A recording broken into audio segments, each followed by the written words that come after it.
आमर आलू आ चुंगुड़ी भजा सरी या आम कड़े तेल 3 चमच पकई अल्प टिके कलर करने टिके चीनी पकई आउ दुईटी बास्ना दुईटी तेजपत्र पकई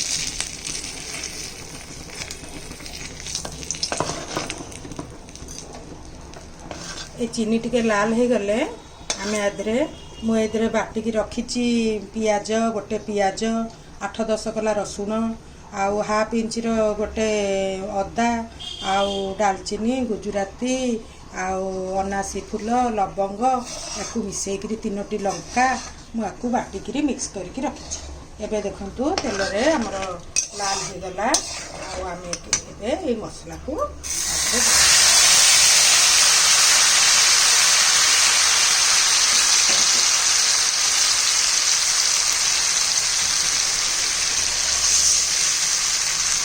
देखो मसलार रंग केते सुंदर भाव में जो आम पकड़े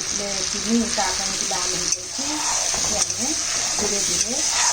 मसला को आम पकड़ा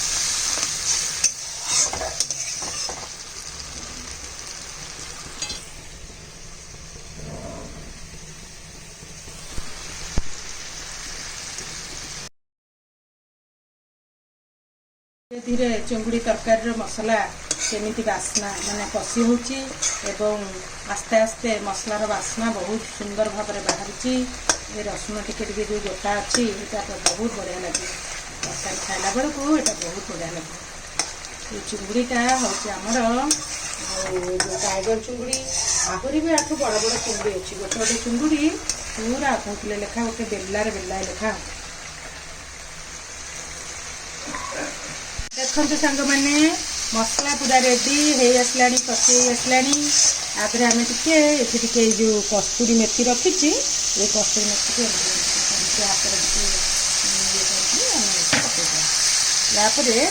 जो भाजिकी रखी टाइगर चिंगुड़ी आलू आपको आम ये मसला देदेबा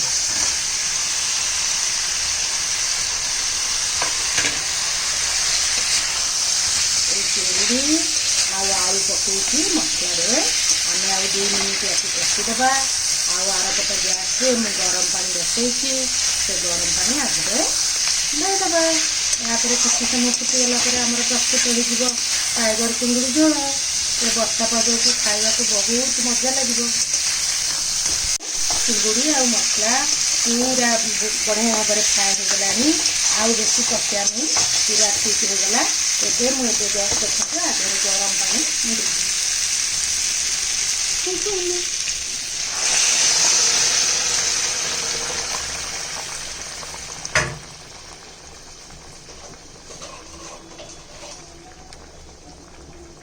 आउ जेहेतु चुंगुड़ी आलू रे लुण पड़ता तेणु बेसी लुण न पकई अल्प टिके लुण स्वाद पाई पकई